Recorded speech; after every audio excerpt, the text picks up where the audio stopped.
يعطيكم العافية. بدنا نعمل اليوم أكلة أهل ضياعنا وجدودنا، اللي هي كشك على لحمة. بس أنا اليوم الغريب بهاي الأكلة بدي أعمل كشك على لحمة على بطاطا. في ناس بتعمل كشك على بطاطا لوحدها، وفي ناس بتعمل كشك على لحمة لوحدها. بس اليوم بدنا نجرب الميكس الطيب اللي هو كشك على لحمة على بطاطا. مثل ما شايفين كترنا البصل وحطينا لية الخروف وزيت، وهلا عم نقلي معهم اللحمة. مثل ما شايفين ضفنا الفلفل الأسود والملح ونخلطهم منيح. بدنا نخلي البصل يتدبل، ما بدنا إياها تضلها تقرش.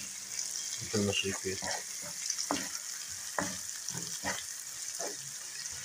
هلا شوي وبننزل البطاطا.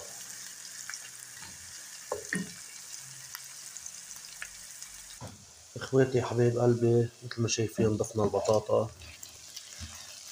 هلا عم نسويها على نار هادية. الخطوة الثانية يا شاطرين شو بدنا نضيف؟ بدنا نضيف الكشكات.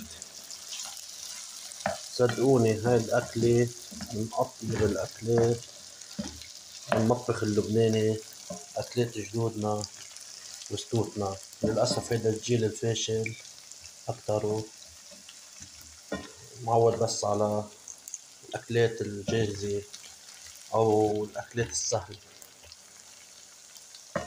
أما هيدي الأكلة أكلة جدودنا وستوتنا، الأكلة الصحية الأولى بمطبخنا اللبناني. وهلأ من بعد ما ضفنا الكشكات بنقلبهم مع البطاطا والبصلة، خليهم ياخدوا من طعمة دهنة الخروف واللحمة، ياخدوا هيك طعمة شويط خفيفة. مثل ما شايفين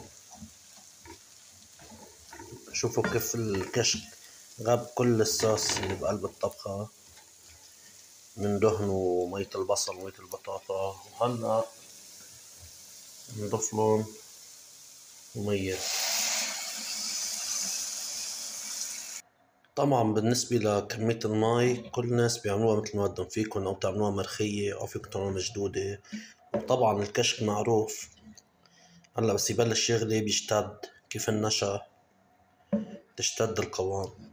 هلا بعدها باردة بنحركها هيك على البارد، وهلا بنتركها تغلي مدة ربع ساعة للثلث.